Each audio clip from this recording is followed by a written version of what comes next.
This man has a message for everyone. You might have seen him going viral, billions of views on the internet. He has been shared by so many celebrities in the game all over the world. He's a New York City native. He's bringing people together. Welcome, my brother from another, Bek Lover. From an Albanian mother, Bek Bek Lover. Lover, Mighty What's up, brother? Fuzz. How are you? I just wanted to wish you success in this podcast journey. I've seen your energy. I've seen what you stand for over these last few years when the world was closed down. It's kind of how we discovered each other. And you were very vocal about what was happening in our city when we were unjustly turned into second-class citizens overnight in our own city. As the fabric of our society, our once vibrant city that was the safest big city in the world per capita, per population, was New York pre-2019. And overnight, our city was turned upside down. We started living in an Orwellian reality that I saw you stand and take a stand against. And in a world right now that's full of so much noise and chaos and misinformation, and with a dangerous tide that is on our shores, whether you live in America or China. China already, unfortunately, in my opinion, they're already living in that ocean of control. But what we're trying to avoid in Western civilization, and what may be coming for all of us, what I think you and I both know is coming for all of us, to see you stand against that when I felt outnumbered, especially in New York City, is how I found you, and why when you asked me to come on your show, I was like, absolutely. I don't care if one person sees this. It's not for how many people are going to see it. It's to show respect to someone that I know is standing for the right thing. And I think it's important in these times to have these tribes of young men, especially men, no offense to the women, young men, alpha males who stick together in dark times. And it's important. So I want to wish you luck, and I'm happy to be here. Thank you, brother. And honestly, thank you for those kind words. You hit me immediately. You hit me immediately when it went down. You were like one of the first people. The next day, you literally like, what happened? What's going on? And in New York City, as you just said, we did feel outnumbered. I was actually looking outside New York at that time, and I was looking for answers outside, but it was New Yorkers that were standing. You were speaking, and it's just amazing how we all came together from different walks of life. And this war is spread out online, in the streets, locally. There's people that moved out the city that can't stop the fight, so they fight from their state now, and I have so much respect for that because they could just turn off New York. But thank you for your time. Thank you for your energy. Thank you for your treasure, and thank you for blessing us today coming on. You hit an important point there. What is so disheartening to me is the amount of people that just gave up on New York. To me, if you're one of those people who left New York, went to Florida, went to Texas, and yes, this is something I've considered doing even before things became the way they did. Not because New York was bad at that time. It's just I don't like winter. It's got nothing to do with what was happening. But now it's like everything that's happened, what they're trying to push on our children, what they did to us, treating us as second-class citizens because we didn't want to put something into our body without knowing the consequences of it. A lesson that I learned the hard way during the aftermath of September 11th. And I want to refresh your audience's memory.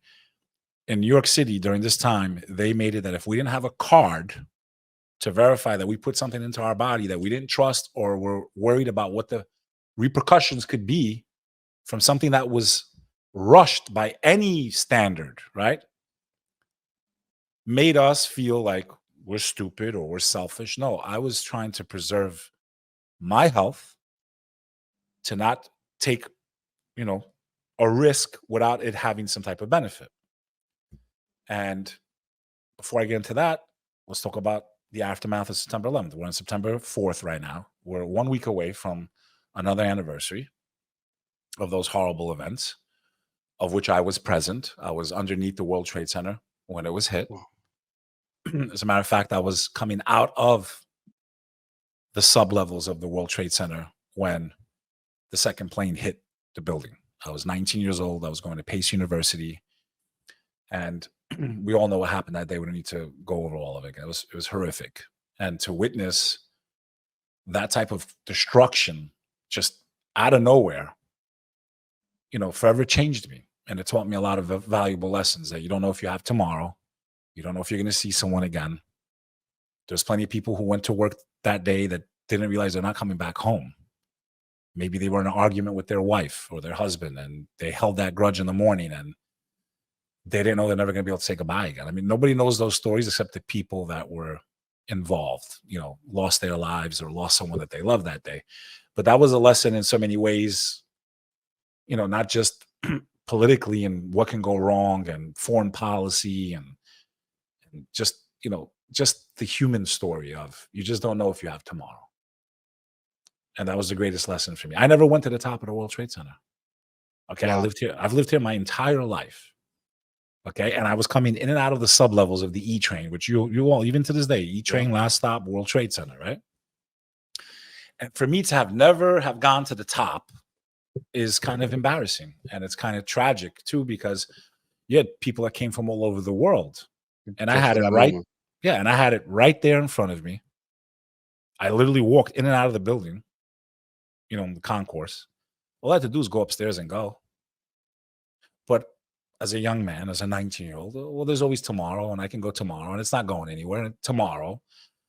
And so many of us do this in our personal lives also. We procrastinate. Tomorrow. I'll get healthy tomorrow. I'll quit smoking tomorrow. I'll repair my relationship tomorrow. I'll tell my dad that I shouldn't have fought with. I'm sorry because it's too uncomfortable now. I got time. No, you don't have time. That was the greatest lesson of that day. You don't have time. And when things need to be done, whether it's individually or collectively as a society, it needs to be done now, not tomorrow. In New York, we have a very small window right now. We can't wait for tomorrow. We can't wait for another election. We should have been in the streets. We saw what lawlessness looks like. Okay? We saw what happens when you take away immunity from police. They're not active anymore. Okay, it upsets me a little bit, but I also understand the predicament that they're in because that is a very dangerous job.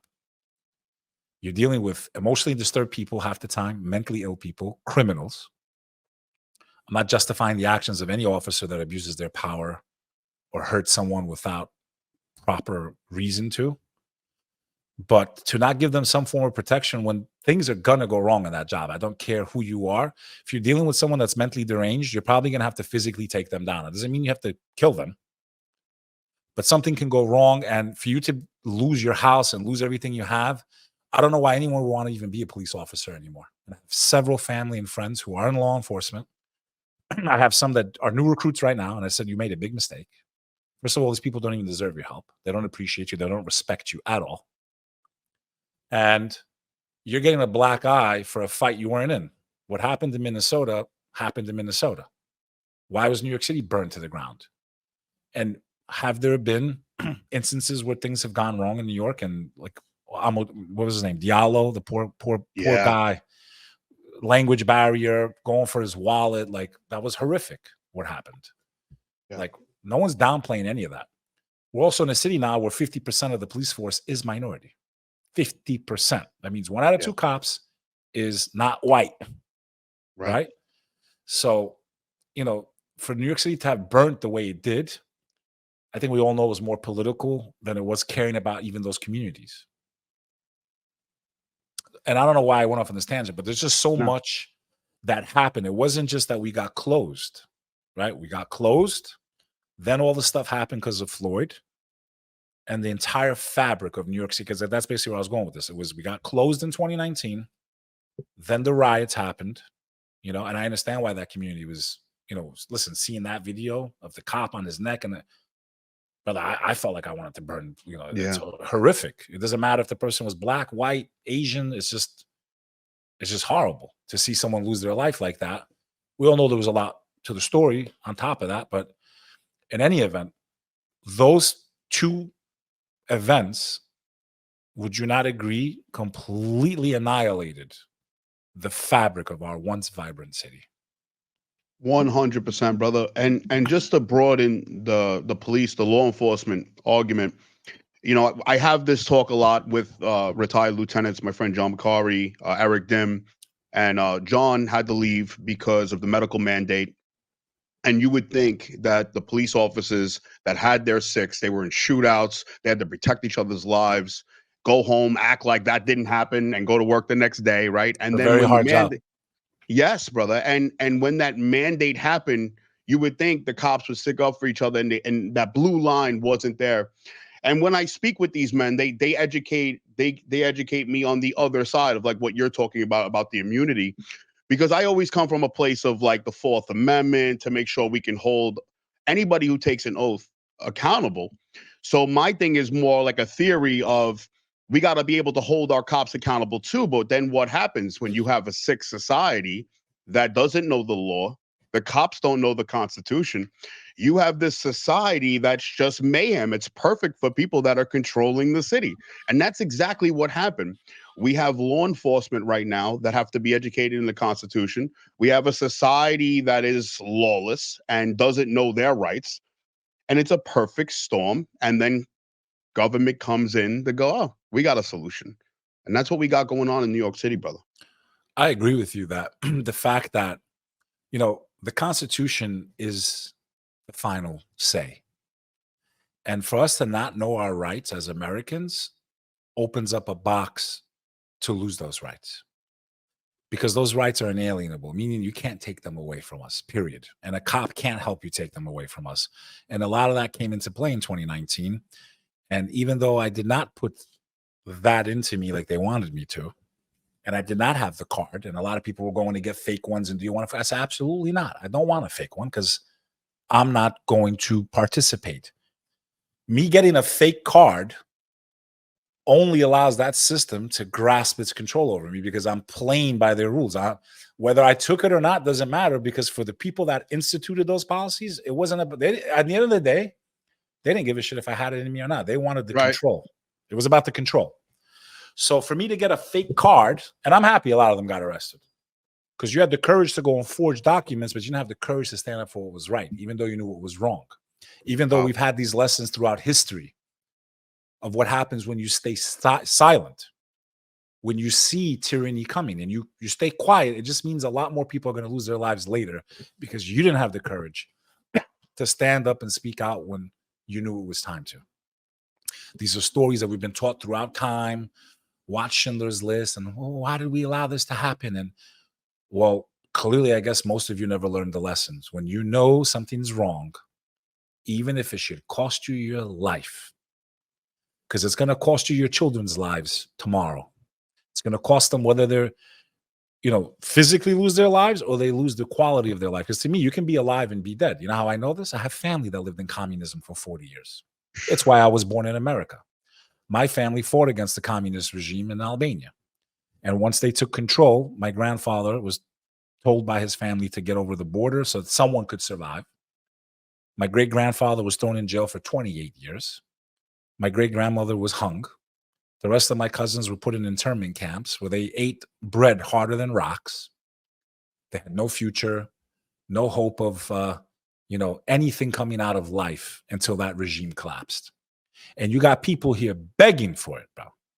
Yep. And we are slowly being driven into a welfare, which in my opinion is already the first step of universal income. 100%. And I want to make this clear. I'm not knocking you if you're on welfare. I know how hard it is out there. I know how expensive it is to put food on the table. I know how hard it is to pay the rents, because I am a landlord. And I'm also someone that works, and I'm also someone that has a family. And the way the system is rigged, it's rigged against them. It's not a system, welfare, that inspires people to do more and to elevate them, but it's a way to pacify them, and it's a way to instill fear. The welfare system does nothing except keep them prisoner. Why? Because I get it. It's so expensive to have health insurance. If they make just a little bit more money, if they go for it, in their logic, and I agree with them, I actually got to say I don't blame them. In their logic, if I just make a little bit more and I go for it, I lose maybe my Section 8. my free rent. I lose my health insurance, which is very expensive to get. I lose my electronic benefits card, which puts food on the table. So if I try to go for it and I don't succeed, I just lost all these benefits. I'll probably they will end up homeless. A lot of them will. Anyone that can't see that side of it and just wants to say all these freeloaders, no, they're scared. And it's a very gray line, thin line, where if they just make a little bit more, they lose it all. And if they don't, they didn't make enough to supersede what they were getting anyway. So it's like purposely pushing our people, destroying the middle class, even the upper middle class, even the beginning level of the rich class is being turned into middle class, right? Right. So that is, to me, what to people going, oh, they want universal. It's already here. The universal income system is already here. That's right. I see more and more people paying with electronic benefits than I've ever seen in my life. I've asked cashiers at supermarkets. I swear to God, I've asked these questions. I'm talking about Bergen County, New Jersey. I'm talking about ShopRite in Fort Lee, New Jersey. It's a very affluent area. Okay, all you see is Bentleys and Ferraris everywhere you look. It's all sports stars and rich corporate people who have done well in life. And I asked the cashier, I said, can I ask you a question? How many people out of 10 people, how many people are paying with electronic benefits cards? You know what they told me? More than half. I said, more than half? Wow. In Fort Lee, New Jersey, in Bergen County? More than half? Universal income, brother, it's already here. But the control on the next level of a socially engineered universal income, where they control every move you make, if you do something they don't like, social credit scores, it's called, and how it plays into crypto. These are the things that are coming that people can't see 3 steps ahead. Most people that were oblivious to the way this world works and what's here and what may be coming for all of us, most who take their freedoms for granted, who didn't pay attention because their house wasn't on fire yet. You see, we're very selfish sometimes. I give the analogy of a man who lives in a town next to the forest. The forest is on fire. There's 10 people that live there. And one of them says, hey, guys, there's a fire over there. Maybe, but it's not here yet. You know, it's not here. And that fire starts coming. And now the first neighbor's house catches on fire. And the rest of them are like, no, it's just his house. We're okay. And eventually the whole fucking town burns to the ground. And you have the one guy trying to say, look, there's fire, there's smoke, something's coming. And they won't even look. They won't even acknowledge that something was gravely wrong with what we went through in 2019. That overnight, you were pushed out of businesses. I walked into a diner. The guy goes, do you have a card to prove that you took an experimental treatment before you order me a cheeseburger? Something that we know now never prevented you from getting it. We sat here and watched our governor and mayor tell us that when you take this, you had that one idiot on the news, that one with the short hair. Fuck's her name? You know what I'm talking about, that one reporter. I forgot her name. Once you take this, you can't spread it to someone else. Right, they can't, right. Which was a clear lie. And then you penalized New Yorkers. You didn't allow them to open their businesses. You did all this stuff and made us second-class citizens without having a card for something that, from what it looks like, is way more detrimental to our health than never have putting it in our system. And I am so thankful I stopped so many people in my family from doing it. I told some family members, if you put this in you, I will never talk to you again. And that worked? That worked? My own family. I said, because what's going to happen, or what I'm scared could happen to you, I don't want to have to live with that the rest of my life. So it's not just about you right now. And I just said one simple question. Do you think this will stop you from getting it 100%? No. Have we already both had it? Yeah. Did we live? Yeah. Would the risks of not knowing what this does to you long-term outweigh the fact that you've already caught what they're scared of and what we've already survived? Yeah. So what are you gaining then? Because I know when I take a polio shot, I can jump into a pool full of polio and I won't get it. You understand? Mm-hmm. It protects against that. Although right now I'm leaning more towards, I don't think I'm giving my children anything. And I want to clarify that for the record, because when you start looking at some of this data, and I just saw one of those studies where they showed all the children that didn't get these things and the ones that didn't, they were chronically way more ill than those that never received it, which is fascinating. 100%. And these are like And world-renowned doctors that did these studies. Like, this is not yep, some paid for, corporate push. Like, no, they really did the homework, and they're like, look, they don't have this, they don't have this, they don't have autism, they don't have that. Like, it's just crazy. And I don't think I will ever put another. My kids have immunization, but I never gave them flu, none of that stuff. None of yeah, the stuff that every one of my friends, I swear to God, that took the flu treatment, every last one of them got the flu immediately. got the flu. And get it every year now. They get it like every year. Beck, while we're on this subject, when you hear numbers like 1 in 34 children have autism, do you, like, for Beck, do you I have a couple of make a theories on that. yeah, what's your take on that, bro? I think it has to do something with the Wi-Fi and the internet signals. I believe as cellular towers increased and these types of waves started hitting us, we all have cell phones now, iPads, the Wi-Fi signals in our homes. My friend, there's some type of energy that emits from that, right? It's not, my phone is getting a signal. A lot of times we leave it on our womb. If I had to guess, my true opinion, I mean, it could be because of these, injections that people give their kids. I really think it also has to do with the Wi-Fi. I really do. I think Wi-Fi cellular, because I kind of tried to do it on my own, and I'm not the best at that. I'm not like the best analyst in the world. But I think there's a direct correlation between cell phones and the amount of towers that went up, because they're everywhere now. Yeah. Internet's in your home, inside, and a signal. Before it was with a phone. There was no radiation. Now it's a signal. I really think that needs to be studied more. I think if I had to bet or guess, I think that might be one of the leading factors. I don't hear anyone talking about it. Yeah, At least it's interesting because you're right. Where the numbers skyrocketed is as the technology progressed and the more mobile stuff that we had, and that's also a too, fact. you see the psychological problems too, right? Because now people are not taking. They didn't have to burn the books, bro. All they had to do was give us little bits of information. And you see people that scroll; they have a hard time even watching a podcast like this. That'll be an hour. They can't watch an hour TikTok brain. podcast. They have TikTok. Yeah, that's. I already have ADHD without it, right? But now we're even worse. Right.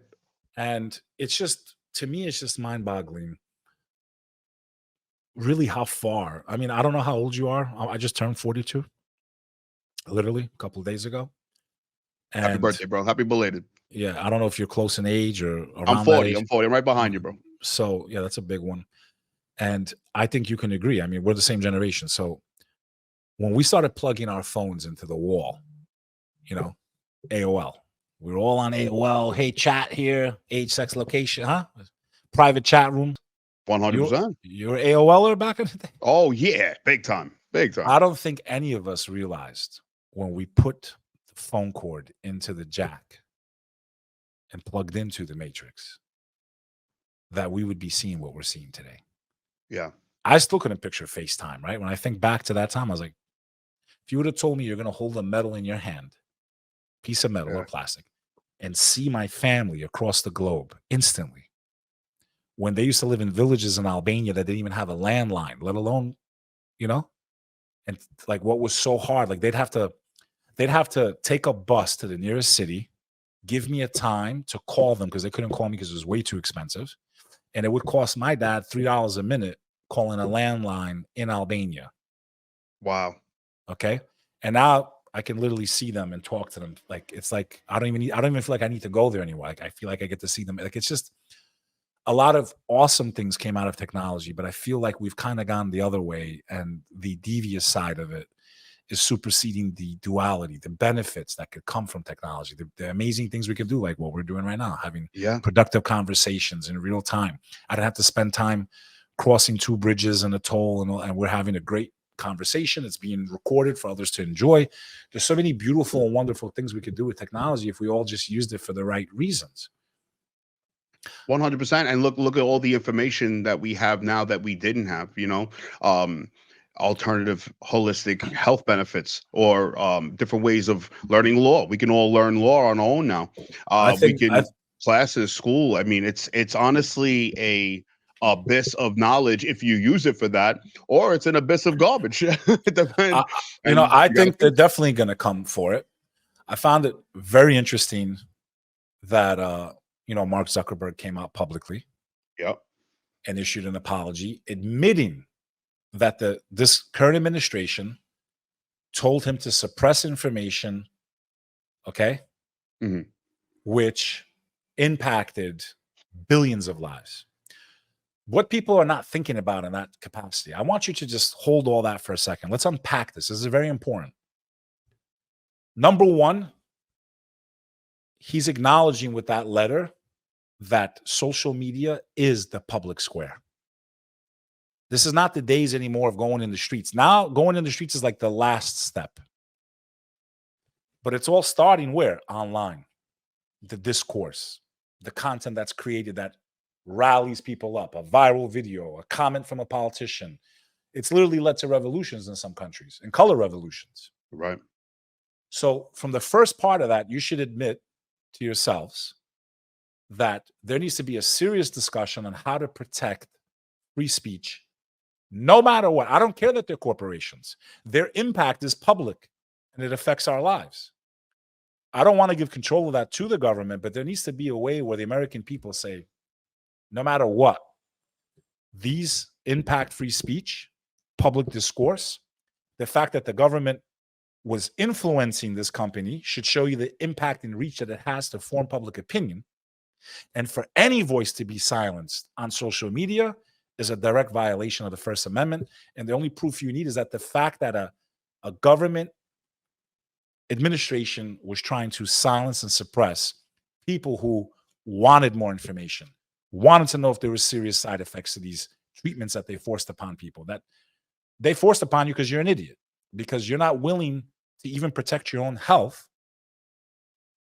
I was going to lose my job. Well, you know what? Sometimes there comes a point where you got to take a stand, because if you don't, the payment that you pay later, which so many are right now. Yeah. I saw a very good friend of mine. Okay. She's blind in one eye and has lost like mobility. Her brother, I swear to God, I shit you not, these are true stories. Her brother had massive clots in his heart. Do you think it was worth it for them to take those things? No amount of money now can fix her health problem. She knows for a fact it came after taking those things. So that's irreversible damage. There's no money that you could pay me. I would give billions of dollars to have my eye. You could give me hundreds of millions, and they don't even want you to have the right to even get that anyway, to go after them now and say, hey, I got hurt because of you. Like, what were we fighting for that was so bad? You looked at us like, oh, trust it. I guarantee you that's why this DJ just passed away. I'll bet my life on it. The Fat Man Scoop? I'll bet my life on it. I bet my life. We don't know for certain. Yeah, that immediately leaves everybody's mouth, and it's like, that's going to be our new thing, right? Like here's another version of that. Like anytime we're sick, we say now COVID. Oh, I think I got COVID. I think I got COVID. It becomes synonymous, and now every time someone passes, I think the same thing, or I hear a lot of women having miscarriages, bro. A lot of women are having miscarriages, and immediately I'm like, did they get the shot? And it's like a knee-jerk thought.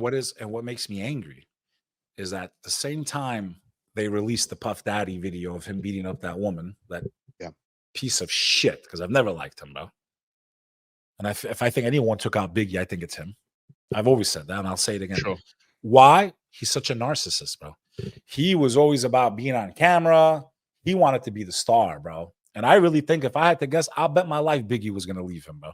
I'll bet my life on it, because who could put up with that type of prima donna shit? Yeah. He was probably going to leave him. He probably caught wind of it. And that's what I guess. But streets know better. What do I know? I could be wrong. But I've never trusted that guy. I've met him. I've seen his energy. I've hung out with him a few times. Like not with him, but near him. Like in the same room. Yeah. Not in a room, not in his house, not at a Diddy party. In New York City, Lot 61. 2001, I was at the We Invented Remix release party. Everyone was there, but not to get sidetracked. When that video was released of Puffy beating up that woman, kicking her like a football, okay? Yeah. That same day, you had the agency in charge of our health admit on record that they created the lab and they funded the research to make what shut us down stronger. Okay. De facto telling you that your own money as an American led to your own destruction. That they closed us down, marriages were destroyed, people lost their family. I lost cousins that never came off the respirator ever again. These are blood relatives of mine, and they deserve fucking justice. And me and you are worried about talking about what Puffy did, which they also released that video when they raided his home. I bet you he got the call from higher ups. Listen, we're going to have to do this. Sorry, we need a distraction. And, there's levels to this, understanding we have. And we're calling in that favor now. You're not going to go to jail. Don't you keep your money, but you're done publicly. We need. I just find it so funny. Why was it released the same day? To distract, brother. They needed such a distraction while they literally told you they committed crimes against humanity. 100%. You know what I'm talking about, huh? It was in the post. They put it out the same day. It was they literally put out the same day, and that was luckily there's a lot of people that are waking up that's seeing those connections, but not enough. I realize people don't get involved unless it personally affects them, bro. And I really how did it not affect you? You lost your family. You lost your business. They took 2 years of your life. They put your kids into tiny rooms on a computer all day. They robbed them of years of their childhood. You were treated as a second-class citizen in your own city. You weren't allowed to go into businesses. Friendships were destroyed. Relationships were destroyed. Your dead family and friends deserve justice. If you can't connect the dots, shame on you. I don't give a fuck if you're left or right. I hate them both the same for different reasons. There is no good side here. And even DT,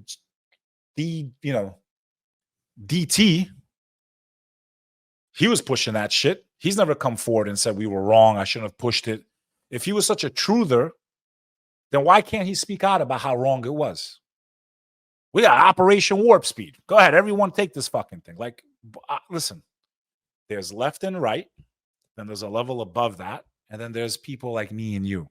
I believe there's a lot of us who see the whole picture, who know that no one's coming to save us. I don't care if Donald Trump wins, brother. Nothing's going to change. When you have that amount of corruption in every single office, an organization, an agency, and he only gets 4 more years. And we saw what they did to him the first 4 years. He was kept in court and this and that and collusion. So how's he going to save us?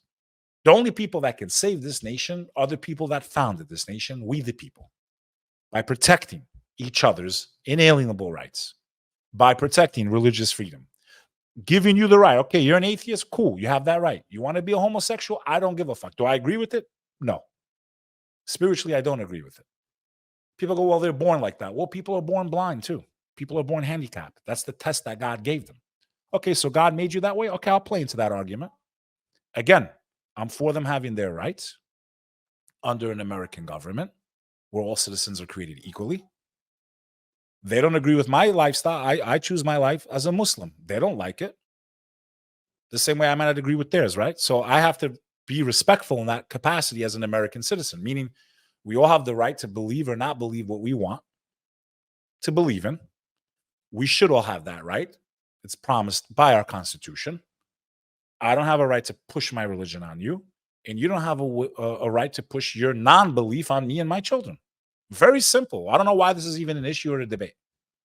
Go sleep with whoever you want. You want to chop your organs off? I swear to God, I don't care. I find it to be entertaining. I just sat down. Just don't do it to children. Just don't do it to children. Let children let them hit 18. Right. Let them hit 18. Like, why is this even a debate? I'm responsible. If my children do anything wrong, because they're minors. If my son has an accident, I got to go to court. So when I have to be responsible for them in every single aspect, if they do anything illegal until they're adults, how do I not have authority or the right to know what they're doing, especially if they're doing something that cannot be reversed in places like California? And this is a debate, but you disguise it as being progressive. No, it's a crime against parents is what it is. It is a fucking crime.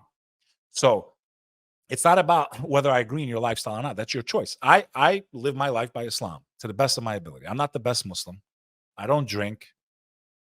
You know what I'm saying? I'm in a serious relationship. I have what you would consider conservative values. I believe in man, woman, family, procreate, be a productive person in society. Don't lie, don't hurt, don't steal, don't hurt people. What you do is your business. I don't have a right to force you, to convert you. It's not my objective. It'll never be my objective.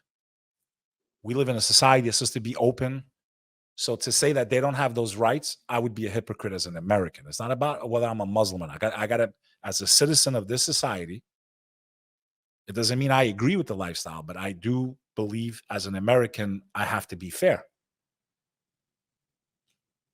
But you also have to be fair. You can't be pushing your shit on me and my children. And that's where the animosity is coming from. It's like, leave me and my kids alone. My children are not allowed to hate anybody, period. I've had these talks with my kids. What people choose to do is between them, the person they do it with, and God. He will judge them. Me and you cannot judge them. We cannot hate them. We can't hate anybody. But if you want to come after me and my flock, you want to come after my child, you want to try to put stuff in them that I don't believe in, I brought them into this world. I will guide them, and when they turn 18, they will choose what is right and what is wrong. But to make physical changes on that caliber without parental consent, okay, is devious. It's criminal and it's illegal. It's disgusting. Otherwise, at that point, you might as well emancipate all the children at age 7. I'm not responsible. If you're going to allow them to chop their body parts off, then I don't need to be responsible. Then I've already lost guidance of my child. I already lost control of my kid. Then they belong to the state. But that's communism, my friend. When you allow the state to control your children, you're no longer free. And that's really the essence of that debate. It's not even about. That's what I don't understand. That's what I don't understand, brother, because we have the reason why I like your message so much is that it transcends the red and blue paradigm. And I believe it's the so red stupid. and blue, it really is. So when you get, I also get along with a lot of pro-Palestine people. My message leans over to that too. That's why I believe both our messages kind of are similar in this way, where it's like you get people that they think they're fighting the system, and their solution, like you just said, is more system. It's more government. It's more socialism. You can't fight, on the left, right? And we're just going to use the left and right so people understand. You can't fight white supremacy or a fascist government with more government. No, our government's way too big. If I had to lean towards any political party, I would say I lean more towards, libertarianism. I want the government as small as possible. Yes, everyone has a right to practice whatever faith or not faith they want. We shouldn't be taxed the way we're taxed at all. It's ridiculous. Half of our income is going through tolls, taxes, income tax, state tax, sales tax. It's fucking insane right now. It's absolutely insane. Nothing's being done to help the working class family. Our rights are being stripped. It's being harder and harder to make money. The American dream is completely evaporating. Yeah. And this affects everybody. And we're arguing over things that I think are private matters. What you do in your bedroom, cool. You guys got your rights now. You can get married. You have the tax. You have everything you need to be an American citizen, fully part of society. I don't care what you do. Do whatever you want. Why are we even talking about this anymore? Right. It shouldn't even be a debate anymore. You got all your rights. Congratulations to you. You've joined the ranks. You're not even a fucking majority. You're a really small fragment. We're talking about, I'm not even talking about the LGBT. I'm talking about just transgenderism. Yeah, brother. It's such a fraction of people that actually go through with all that. I actually just had an amazing conversation with one of them. He just transitioned, literally chopped it off. He's actually, I call him he still, but whatever. Is going to come on the show. Because I think it's a fascinating conversation. What did you go through with it? I'm just curious. How do you that's just, to me, is hey, man, it's a very radical change, right? Physically, with serious side effects, in my opinion. So I think it's fascinating to have that conversation. I'm open enough to have that conversation and let people hear his or her side of it. What's crazy to me is, from what I understood, he actually chopped it off. He's still with women, though. It makes no sense to me. It's just crazy. But I guess that's another one of the letters. You could have been born a man, take off the body part, but you're still into women. I don't know, man. Like I said, I think he said he's queer. I don't know. But it doesn't matter. These are private issues. And it's the same thing for a heterosexual. I believe that, even a woman and a man shouldn't be fucking copping feels in front of. It doesn't matter if that parade was straight. So I want to clarify, because I am fair. I don't think even if we had a parade of straight men and women going down and making out and dressing, I'm against that too. I'm against that too, from the morals that I hold. That's a bad influence on children also, to be exposed to that, even if it's a man and a woman doing this. I want to clarify. So don't think that, oh, I'm just picking on your community. No. I hold my own community, my own lifestyle choice to the same standard. I think it's wrong. I don't think a woman should be out there naked with another man holding her hand with his wee-wee out. It's just wrong. It's just morally wrong. There's got to be some moral compass that we can meet in the middle. Why are private issues, why are they front and center? Because they're a way to create division. They're a way to create animosity. They're a way to create chaos. They're a way to create events that they can come in and step in and have to regulate and create more laws and round people up down the road, in my opinion. And it's a very powerful point that you're saying, that it's problem reaction solution every time. I just want to switch gears for a second. So I seen you online talking about that you went across country and you were speaking to the people, trying to get a pulse of the people, and you hear words like civil war and how much that bothers you, and that's why you speak out so much, because you're trying to bring unity in this time of we can't go down that path. Division. Can't go down that path. Okay, people say it even here, man. Listen, you haven't heard people talking about it? Be honest. Yeah, and it's honestly, and I'm not saying they're talking like, oh, they're planning. No, like they're saying right. It Emotionally. Yeah, it looks like we're heading this way. It looks like we're so divided. We can't get two sides to come together, and they're so galvanized that it really feels like there's no way to find a middle ground. And when you can't find a middle ground and we can't sit down and come together at the table, the next thing that always happens historically is bullets fly and people die. I lost family in war, man. Nobody wins in war. The American people will not win if they fight each other. We both lose. We both go down. So it's important for us to understand these issues that they're like zooming in on and amplifying is done on purpose. We're talking about a very small part of the entire population put on this pedestal and microscope on them, right? It's not really that big of an issue. It's really not. Most of us don't. Do you really give a fuck if someone transitions, or do you care? Right. Like, does it affect you? Does it affect your life? It doesn't. Absolutely not. Yep. Now, if someone tries to convince your kid to do that, you got a problem with that, right? 100%. Now, when your kid turns 20, can you stop them from doing whatever they're going to do? They're going to do whatever the fuck that you legally can't do nothing. They could get a restraining order. When your kid turns 18, they could get a restraining order on you. You can never see them again, right? So when they turn an adult, and I'm not responsible for them anymore, they can legally do anything they want. But until they're at that legal age, I got to do my best with my values, with the way I was brought up, to try to instill some type of moral compass in them. That's me as a father, right? Why is this a national debate anymore? They have the right to do it. Why does this need to be kept secret from parents in places like California? See, that's where it starts to show a very devious side. Why do children need to be exposed to parades of people naked with their wee-wees out? When I don't agree with that from straight couples, straight heterosexual parade, I would have a fucking problem with that. So I don't think people, when they speak on these issues, need to say, hey, by the way, I don't agree if straight people do this. I don't want to see a woman and a man going down Fifth Avenue butt naked in front of places where kids would walk in broad daylight. It's just morally wrong. Has nothing to do with your choice, but how you're choosing to promote your lifestyle only creates more hatred towards it. That's part of the problem. And it's just respect. I shouldn't be out with my period. Just no matter what your sexual orientation is, it's just wrong. It's just wrong. And brother, because you speak out about the two-party system, that's the irony of the whole situation, because both parties are controlled by the same interest, and they created this divide over time. If you look at the media, because that's the greatest weapon they have. So they had this blue media and red media for almost 20 years now, since 9/11 happened. They incubated this in our country, bro. And now it's boiling. So we are literally watching a manufactured attempt, let's use that word, attempt that hasn't happened yet, to topple an empire. Yes, sir. The problem is that we were, while life was good for all of us, we weren't paying attention because we had good food and clothes and trips and cars, and we could always rent these lifestyles for a while.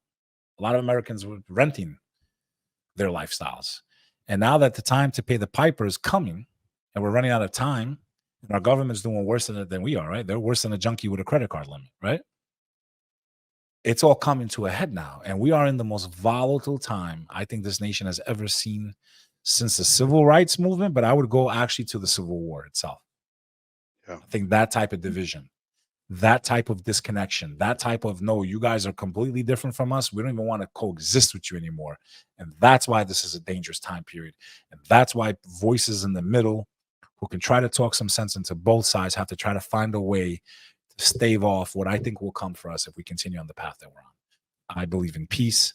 I know war does not benefit our nation. I don't want Americans to turn on each other. We're one flash away from that. It almost happened in Butler, Pennsylvania. Okay. Yeah.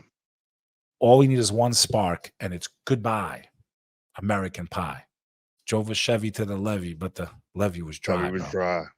I don't even know what the fuck that means, but it just sounded so. It sounded really good for right now. Yeah. So this is like, man, I love this country, man, that anyone could live here. People that would be killing each other on the other side of the ocean. I was forced to face my own hatred. Remember, I lost a lot of family in war. Yeah. For me to not say that I didn't have a bias towards all Serbians, I'd be lying to you, because I had a swollen heart. I lost 28 people that I loved, that I spent every summer with. They were taken from me unjustly. So I put all Serbians in one box. But then I took a step outside of my own bias and I said, well, I didn't agree with the Iraq war. And I didn't agree with the policies of my government. So does that make me evil to the Iraqi? No, because I actually feel bad what happened to them. I was against what happened to them. So I shouldn't be judged like the rest of them. And that's how I unhated myself, right? I took the hatred out of my heart. I said, not all Serbians are evil. Not all of them agreed with what happened to my people. Some of them are being honest, and they know that we tried to have a civil disobedience movement to get our rights back, not even our independence as Albanians in Kosovo. And it eventually ended up in conflict, unfortunately, because we fell on deaf ears. You see what's going on in the Middle East, and it's just heartbreaking. And we're not allowed to ask questions or raise concerns of any, I don't care what government, shouldn't have that type of influence on America, period. And we shouldn't be just writing blank checks to any government. I don't care, even Albania. I'm Albanian. No. If we're going to write a check, there should be a reason. And I wish America would write some checks to the Albanians, because we are very pro-American and we would give our lives for America. And we don't even have a fraction of what they left the fucking Taliban. This is absurd to me. As someone that was in the World Trade Center and saw people die right in front of my eyes. That building came down right in front of my fucking eyes. And we left them with more weapons than we found them with. And we've been giving them $80 million every 2 weeks. Right now, imagine we're giving them we're giving the Taliban, the people responsible supposedly for what happened to our city. Yep. And you want to put a toll in the middle of Midtown Manhattan to tax New Yorkers as you're housing $5 billion worth of hotel rooms for migrants who came here illegally that are committing massive crime right now. You said you've seen homeless migrants take over properties in your region in Queens, yes? Yeah, Elmhurst, yeah. With your own eyes. 100%. Landlords, I know landlords that are having a hard time now where they sign for 2 people to come in and 9 people would show up. You gaslight in Ridgewood us. As well. You gaslight us. You tell us we're stupid. You tell us don't believe your own eyes, don't believe your own logic. We see you degenerating our cities, our state, our country, and you're telling us to put our heads in the sand and this is progress. That is classic double Orwellian double talk. Up is down, down is up. War is peace, peace is war. Like, it's so fucking obvious by now. And anyone that's loyal to a political party, you are not enlightened. I understand why people are rallying against Trump. They think it's like the last hope to save America and all this. He's not saving us, bro. There is no Batman coming to save this country. God has allowed us to see the evil, and either we stop it in its tracks or we pay the consequences like all the other nations that perished before us. And I truly do believe we are in the final days of this nation. And what I mean by that could be another 10 years, 5 years. It could be another year. The way this country is primed, it really wouldn't take much. People don't realize how fragile society is until it unravels. The riots was just a little example of how fast things can get out of hand. Overnight, you saw New York, boom, streets, stores, looting, cop cars burned. Like, that was just a little bit of an appetizer of what could come for us. What happened in the UK last month. I'm not, hey, I'm Muslim. I said it publicly. I'm not for open borders at all. People should be screened. We should know who's coming in. That's here in America and across the board. What I was upset about, though, is these Western leaders who leave out the first part of the story. How did we get these migrants? Right. We invaded their nations. We destabilized the entire Middle East. We created desperate groups of people. I'm still not saying we should just open the border because, right, that's a very dangerous situation to any citizen of any of those nations. But I get mad about the hypocrisy, like Dominic Tarczynski, the Polish MP that was just on Valuetainment with Patrick Bet-David, basically equating all Muslims to thieves and criminals and blah, blah, blah. No, they're not, bro. No, but they're not. Obviously. You know, you should talk about how Poland sent 2,000 soldiers there and destabilized that country. That's where those migrants came from. So they like to show just a little piece, not the whole story. And that's the biggest problem we have right now. People, like you said, people don't have long attention spans. And to really understand where we are and how we got to where we are, this didn't happen overnight. This didn't happen because of Donald Trump. People are seeing all of these things because they think it's all. There's a lot of people that just don't like him because of all the chaos that came associated with him going into office. Instead of saying, well, regardless of how I feel about the guy, I saw something I thought I'd never see. I got to see behind the curtain for a moment and to see the level of corruption that exists on both sides. One side took this country to war unjustly, spent trillions of dollars. The other side uses money to enslave large swaths of Americans in the welfare system and wants them there. Never wants them to rise up. Never wants them to do more with their lives. They want happy people that will own nothing and be happy. Right. That's what they tell us. They tell us, bro. Okay. And we're not loud enough, brother. Not enough people know, Mighty. Back, you know, I have a big following, a big Trump following, and I really respect your opinion on things. You go on a lot of other podcasts that are also pro-Trump, and I really try to play devil's advocate because what I seen was, I mean, you got no other vote. So let me just be there is no other vote. Like the other side. Yeah. So okay, Bek, the other side, like, good luck if we even have a vote. But go ahead. If we even have a vote, I like how you put that. That's where I'm at with it. But what is some advice? Because what I seen happen was Trump brought politics to the table. I definitely agree there. He opened the curtain. I definitely agree there. But we know that Trump is not a Republican. I believe Trump knows the Republican Party is just as complicit as the Democratic Party. If he is one good guy out of all these bad, right? If we go down that road on an optimistic level, what unfortunately happened was I seen people filter back into the Republican Party.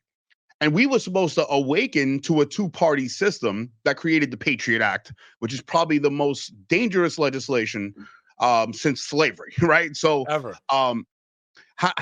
That's the only backsliding that I really see, that there's no argument for pro-Trump audience. They can't explain that. We weren't supposed to go back into the Republican Party, and somehow there's still this lesser evil decision, lesser evil party. Coke or Pepsi? That's your choice. You want Coke or Pepsi? A little bit different taste, but in the end, it's still going to bring down this country if things don't change. And until the American people unite and say lobbying has to be illegal, period. We want a public audit. You want to be a public person? You want to work for the public? You're a good person, right? You're Mother Teresa. You want to work for the public, right? We're going to audit you the same way you audit us and make our lives miserable. We're going to disclose this information to the public, where your assets come from, where your money's from. We're going to make sure you didn't make it illegally also before you even qualify to go into service. And then we're going to audit you every single year you're in office because you want to be a public servant. You're going to live a very public life. All forms of lobbying are completely illegal, not only for you, but no funds can be received because even your family's going to get audited while you're in office. So you better really want to be in office to do good. Look at how easy that is to get rid of bad people. Yeah. And you only have a term of 8 years, and that's it. And if you do maybe if they do a phenomenal job, because I mean, listen, when you have those first couple of constraints in there where they can't accept funds, they have to disclose where their money comes from, and if they do things that are backdoor and they get caught, like the book has got to be thrown at them in such a way to scare the shit out of anyone else that does it, right? I mean, maybe you give them more than one term, 2 terms if they're really good. But I still think to be safe, 2-term limit. Until we demand this, nothing's going to change in this country. It doesn't matter who's president, girl, woman, black guy, Indian president, gay, straight. It doesn't fucking matter. There's nothing they can do with that type. Chuck Schumer was in office when I graduated in 2004. It's 2024. He was an old man back then. He had gray hair back then. That's right. He's still in power. I don't even know how many years he was in power before that. He's barely walking down the streets. And you're talking like 40 years. Yeah. And you don't find it interesting? Like these people reach their 70s and they still don't want to retire. It's like a dynasty. Yep. Like that's crazy to me. Like, why don't you want to retire? You're 75. Like even this guy just died, Pascal in Jersey. Mm-hmm. Yeah, my man died in office. Like, really? You're way past the age of retirement. Like, why? Not letting go of that power. It's just, it's just really crazy to me, man. I also have a big QAnon following, people that follow the Q stuff, and I myself, right, learning the common law and stuff. I tried to give them more tools because what we're touching on today. But where's JFK, bro? I thought he's alive. He's coming to save us. The white hats, the fucking white hats. Where are the white hats, bro? Cause you're the white hat, bro. Come on, we're the white hats. All of us are the white, and that's what I'm really getting to here, brother. I tried to educate them that saying that it's we the people. This whole podcast today, which is I'm so grateful for your time, has really shined the light on that it's us, we the people. And they always love to say in 2016 that Donald Trump did say, I'm going to give the power back to the people. And if that's the case, then how do we step into that power? So I tried to contribute in that movement, the restoring of this republic. We the people are not under some kingdom, but we are actually bosses. We're not serfs, motherfuckers. We're not serfs. We shouldn't be taxed the way we're taxed. You're not our corporate feudalistic lords. Okay, we are free, sovereign citizens of this republic. In God we trust. Inalienable rights. The government shouldn't be taxing us the way they are, and especially the way they're using this money. Disgusting, bro. Disgusting. Absolutely, I'm ashamed. I swear to God, I pray to God to forgive me when I do my taxes. God, please forgive me. With this money, I don't have a say. If I don't give them this money, I'm going to go to jail. They're going to put me in jail. God, please don't hold me accountable for what they do with this money. If I don't give it to them, I go to jail. If this money is used to kill a baby on the other side of the ocean, please, God, forgive me. Have mercy on me. This is not why I'm paying them the money. I just want you to know, God, my intention is to give this money because I have no choice. Because if I don't give it, they're going to lock me up, even though I'm a hardworking man and I believe in this country and I believe all people should live free. They're going to take it to go blow up some kids in a fucking war zone. Please forgive me, God.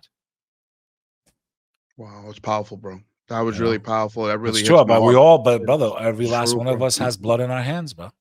That's right. We don't even realize it. It's not that we're doing it, but because we contribute to the system, we have no choice. We have blood, bro. That's why don't think just because we believe in God, he won't destroy this nation. He will. He will destroy it. And I truly believe everything we've seen over the last 10 years that I already knew about, and maybe you knew about it, but I'm saying people have really been starting to see now, waking up from the matrix, that we are in serious spiritual trouble, that if you do believe in a higher power, and if you do believe in the end of time, and if you do believe as a Christian in the Antichrist, as I do as a Muslim, which actually should unify us, right? It's our belief in Christ. Yeah, it might be different, but I can play that role with any denomination in Christianity too. Their greatest fear is that Christians and Muslims unite. We got more in common than we don't. We believe in the same principles. It is to their advantage, if you believe in this global group, to have the two largest believers in God go at it. And through that destruction, which I think will happen, the West versus Russia, Muslim countries aligned back and forth with whichever sides they're on. I think that's what we're heading into. I literally think we will see a hot war between us, NATO, Russia, and their allies, all out with Israel, all out war. And I think the destruction of Western civilization and most of the world with it. I truly believe that's on our doorstep. It's not far from reality the way we're going, just geopolitically, even if you don't believe in God. And from a spiritual level, I would say even more, it's clear to see that we are on a path to complete destruction. All these ancient civilizations that God destroyed, Pompeii, Egypt, they were all superpowers, bro. Yep. And if you read the Bible and you read the Torah and you read the Quran and you learn of the stories, God sent warnings to them before. He didn't just destroy them. He allowed the citizens of those nations to see the corruption, and they had a choice to make. Do you want to back Pharaoh or not back Pharaoh? Do you want to back the rulers of Babylon or not? He didn't just destroy. He would send warnings. We don't believe anyone else is coming, to warn us anymore. We both believe Jesus is coming back. That's another thing that should unite us. Yep. Okay? So if you do believe in that as a Christian and as a Muslim, that Jesus will return, and I truly believe he will one day, so do Christians. But what happens before he returns, my friend Mighty Fuzz? Yeah. Complete chaos, complete destruction. The book of Revelation. Yes, okay, and I 100% believe in that. A time of great chaos, massive deception. People will be hunted down, rounded up. Anyone that believes in God, whether they're a Christian or a Muslim. And if you don't partake in that system, you will be annihilated. But you're going to have to choose between participating in that system or believing in God. And this is not even just about America. I'm talking about the whole world. And I think with the amount of blood that's been lost, the amount of innocent life, God watches from afar. But he doesn't sit in the background for too long. He gives us a chance to change course, to stop injustice, to speak against corruption, to stand for what's right. And when we don't exercise that will that he's instilled in all of us, then his wrath comes.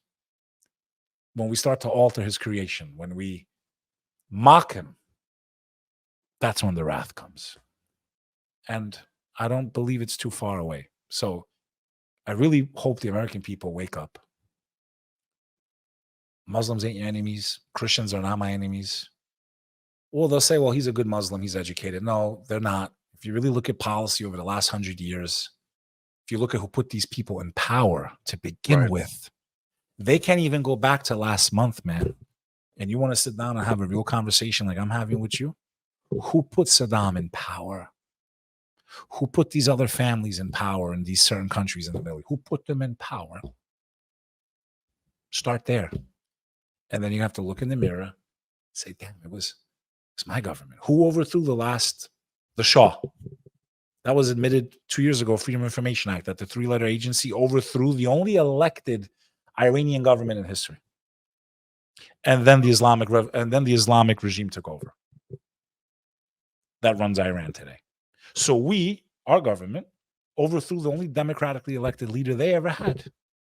And then we say, well, they're evil. No, we're evil because we fucked those people. Those people now are under this brutal regime, which in my opinion does not follow the rules of Islam. And I think they're in on it with the I country, bro. I don't know.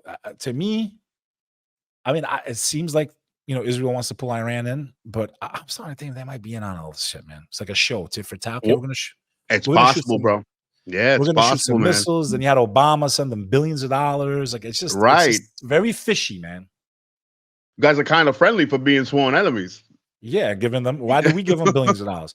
And hey, we're gonna hit you, but we're gonna tell you when. Okay, we're gonna tell you when. Leave you weapons in countries, like you said, bro. I think when you started speaking about what we left the Taliban compared to like Albania, who's a loyal friend, loyal country to America. Bro. They haven't given us a fraction of what they gave to a terrorist organization that we supposedly went to war with to avenge what happened 23 years ago in New York City.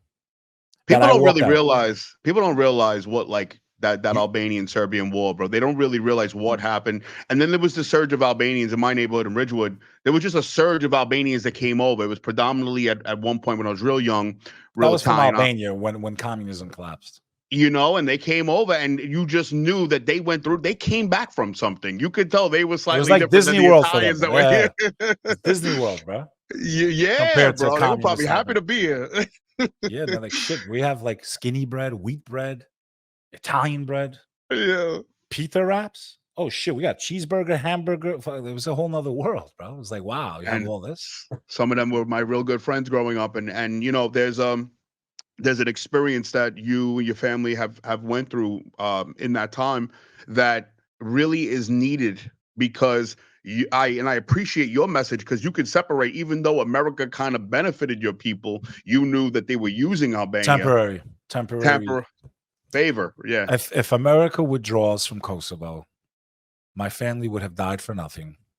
We will be reinvaded and conquered in less than a couple of hours.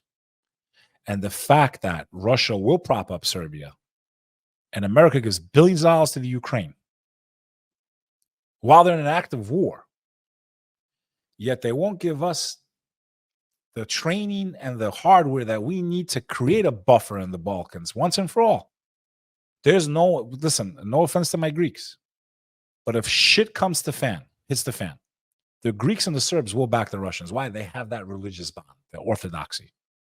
That's what ties them. And I get it, and I'm not knocking it. To me, it's amazing that the Ukrainians and Russians are fighting when they're both Orthodox Christians, literally Orthodox Christians, not even a different denomination. It's crazy. Like, how do you even justify that on either side, right? It's absurd when you think about it.